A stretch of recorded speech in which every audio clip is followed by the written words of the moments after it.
عام طور پہ شبہ یہ ہوتا ہے کہ رضی اللہ تعالیٰ عنہ کا لفظ صرف صحابہ کرام کے لیے ہے، لیکن ایسا نہیں ہے. خود قرآن پاک کے اندر یہ موجود ہے کہ رضی اللہ عنہ جو ہے وہ صحابی غیر صحابی دونوں کے لیے آ سکتا ہے. جیسے قرآن پاک کے اندر یہ رضی اللہ عنہ ورضوا عنہ ذالک لمن خشی ربہ، رضی اللہ عنہ اللہ ان سے راضی ہوا، وہ اللہ سے راضی ہو، یہ اس کے لیے ہے جو اپنے رب سے ڈرے. کیا بات. تو قرآن پاک کی آیت یہ ہے کہ یہ اس کے لیے ہے جو اپنے رب سے ڈرے. تو لہذا نیک اولیاء کرام کے لیے بھی رضی اللہ عنہ کا لفظ استعمال کر لیا جاتا ہے.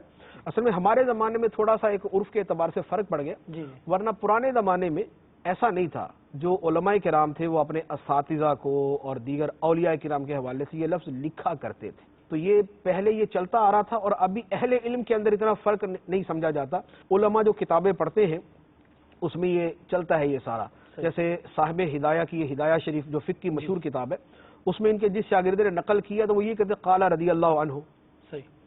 تو اہل علم کے درمیان اس میں کوئی ایسا اشتباہ نہیں ہے. عوام کے اندر یہ شبہ ہو جاتا ہے کہ شاید رضی اللہ عنہ صرف صحابہ کے لیے ہے، تو شرعی اعتبار سے کوئی تخصیص نہیں ہے. ہم بولنے میں اگر کوئی یہ رعایت کرے کہ صحابہ کرام کے لیے رضی اللہ عنہ اور غیر صحابی ولی کے لیے رحمت اللہ علیہ یا اور اس سے ملتا جلتا کوئی استعمال کرے تو اس میں حرج نہیں ہے، لیکن رضی اللہ عنہ کا لفظ بھی استعمال کرنے میں کوئی حرج نہیں ہے، قرآن پاک سے ثابت ہے.